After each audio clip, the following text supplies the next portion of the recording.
दोस्तों अक्सर हम सोचते हैं कि ओवरथिंकिंग कोई आदत होती है, लेकिन नहीं, ये कोई आदत नहीं होती। ये एक मेंटल सर्वाइवल मैकेनिज्म होता है। जब आपका दिमाग बार बार एक ही बात को रिपीट करता है, सिनारियो बनाता है या फ्यूचर इमेजिन करता है, या तो पास्ट का कोई इंसिडेंस दोबारा जीने लगता है, तो आपको लगता है कि या तो आप शायद वीक, नेगेटिव या तो ज्यादा सोचने वाले इंसान हो। लेकिन साइकोलॉजी के अकॉर्डिंग ओवरथिंकिंग का मतलब होता है कि आपका ब्रेन आपको प्रोटेक्ट करना चाहता है, लेकिन गलत तरीके से। और ये समझना बहुत जरूरी है, क्योंकि जब तक आप ओवरथिंकिंग को अपना दुश्मन समझते रहोगे, तब तक वो और स्ट्रांग होती रहेगी। हमारे ब्रेन का काम सिर्फ सोचना नहीं होता, बल्कि डेंजर को पहले ही प्रेडिक्ट करना होता है।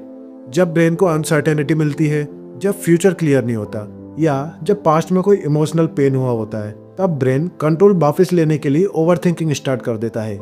इसका मतलब ये नहीं होता कि जो आप सोच रहे हो वो सच है, बल्कि इसका मतलब ये होता है कि आपका ब्रेन आंसर ढूंढ रहा है। प्रॉब्लम तब होती है जब आपका ब्रेन क्वेश्चन पूछता है लेकिन उसको जवाब नहीं मिलता। ओवरथिंकिंग ज्यादातर उन लोगों में होती है जो इमोशनली सेंसिटिव होते हैं, जो ज्यादा फील करते हैं, जो सिचुएशन को डीपली समझना चाहते हैं। ये कोई कमजोरी नहीं होती, बल्कि एक शार्प माइंड का साइन होता है। लेकिन जब ये शार्प माइंड बिना डायरेक्शन के चलने लगता है, तब वो खुद को ही हर्ट करने लगता है। जैसे एक तेज चाकू अगर सही जगह यूज करा जाए तो वो काम में आता है, लेकिन बिना कंट्रोल के वो नुकसान भी पहुंचा सकता है। वैसे ही ओवरथिंकिंग होती है। सबसे पहली वजह जिसके कारण ओवरथिंकिंग होती है वो है फियर ऑफ अनसर्टेनिटी। जब आपको नहीं पता होता कि आगे क्या होगा, लोग क्या सोचेंगे, डिसीजन सही होगा या गलत होगा, तब ब्रेन हर पॉसिबल आउटकम को इमेजिन करना शुरू कर देता है। ब्रेन को लगता है कि अगर वो हर एंगल से सोच लेगा तो वो सेफ रहेगा। लेकिन रियलिटी ये है कि ज्यादा सोचना सेफ्टी नहीं, बल्कि एंजाइटी क्रिएट करता है। ओवरथिंकिंग का एक और गहरा रीजन होता है पास्ट इमोशनल ट्रॉमा। अगर कभी आपका ट्रस्ट टूटा हो, आप रिजेक्ट हुए हो, या आपने कभी कोई बड़ी गलती की हो जिसका रिग्रेट आज भी हो, तो ब्रेन फ्यूचर में वही पेन रिपीट नहीं होने देना चाहता। इसलिए वो हर छोटी चीज को एनालाइज करता है। अगर ऐसा हो गया तो, अगर मैं फिर से गलत हो गया तो। ये सब क्वेश्चन असल में दर्द से बचाने की कोशिश होती है। बहुत बार ओवरथिंकिंग इसलिए भी होती है क्योंकि हम अपने इमोशंस को सप्रेस कर देते हैं।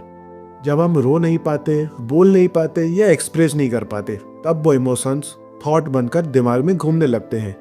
जो फीलिंग बाहर आनी चाहिए थी वो माइंड के अंदर लूप बन जाती है। इसलिए जो लोग बाहर से स्ट्रांग दिखते हैं, अक्सर अंदर से सबसे ज्यादा ओवरथिंकिंग करते हैं। एक और रीजन होता है कंट्रोल ऑफ इल्यूजन। ओवरथिंकर लोग ये बिलीव करने लगते हैं कि अगर वो सब कुछ पहले ही सोच लेंगे तो चीजें उनके कंट्रोल में रहेंगी, लेकिन लाइफ कंट्रोल में नहीं होती। ओवरथिंकिंग तब बढ़ती है जब हम एक्सेप्ट नहीं कर पाते कि कुछ चीजें हमारे हाथ में नहीं होती। जितना ज्यादा कंट्रोल चाहिए होता है, उतना ही ज्यादा ओवरथिंकिंग होती है। सोशल मीडिया ने ओवरथिंकिंग को और ज्यादा डेंजरस बना दिया है। जब हम दूसरों की परफेक्ट लाइफ देखते हैं, कंपैरिजन करते हैं, या लाइक्स और वैलिडेशन अपनी वर्थ से जोड़ देते हैं, तब ब्रेन कॉन्टिन्यूसली एनालाइज करता है कि हम कम क्यों हैं। ये कंपैरिजन स्लोली सेल्फ डाउट में बदल जाता है, और सेल्फ डाउट ओवरथिंकिंग का फ्यूल होता है। और दोस्तों, ओवरथिंकिंग और इंटेलिजेंस का भी कनेक्शन होता है। ज्यादा इंटेलिजेंट लोग ज्यादा पॉसिबिलिटीज देख पाते हैं, लेकिन जब इंटेलिजेंस इमोशनल बैलेंस के बिना हो, तब वो कर्ज बन जाती है। ब्रेन हर एंगल से चीज तो देख लेता है, लेकिन डिसीजन पर पहुंच नहीं पाता। इसलिए ओवरथिंकिंग डिसीजन पैरालिसिस क्रिएट करता है, जिसमें सोच बहुत होती है, एक्शन बिल्कुल भी नहीं होता। सबसे डेंजरस बात यह है कि ओवरथिंकिंग खुद को लॉजिकल दिखाती है। आपको लगता है कि आप प्रॉब्लम सॉल्व कर रहे हो, जबकि असल में आप प्रॉब्लम को बार बार जी रहे होते हो। दोस्तों, ये ओवरथिंकिंग नहीं होती, ये इमोशनल रूमिनेशन होता है। ये सॉल्यूशन नहीं ढूंढती, ये सिर्फ पेन को रिपीट करती है।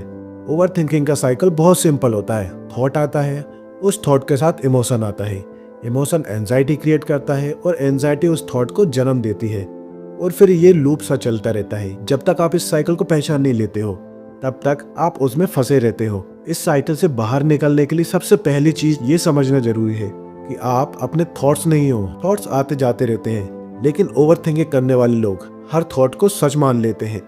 जब आप एक थॉट को ऑब्जर्व करना सीख लेते हो, लेकिन उसके साथ आइडेंटिफाई नहीं करते, तब धीरे धीरे उसकी पावर कम होने लगती है।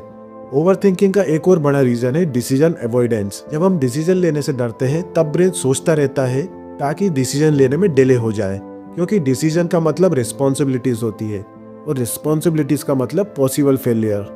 और इसलिए ओवरथिंकिंग हमें एक्शन से बचाने का बहाना दे देती है। आखिर में ये समझना बहुत जरूरी है कि ओवरथिंकिंग का सॉल्यूशन कम सोचना नहीं होता है, सॉल्यूशन होता है सही जगह सोचना।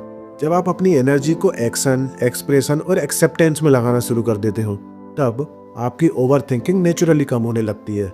जब आप इमोशंस को फील करते हो, सप्रेस नहीं करते, जब आप अनसर्टेनिटी को एक्सेप्ट करते हो, फाइट नहीं करते, तब माइंड शांत होना शुरू होता है। ओवर थिंकिंग आपका दुश्मन नहीं है, ये एक सिग्नल है, आपका माइंड ओवरलोड है। और जब आप उस सिग्नल को समझना शुरू कर देते हो, तब धीरे धीरे आपका दिमाग आपके खिलाफ नहीं, आपके साथ काम करने लगता है। और दोस्तों, आज की वीडियो में बस इतना ही, और ऐसे और इन्फॉर्मेटिव वीडियोस देखने के लिए हमें सब्सक्राइब करें। Thank you for watching.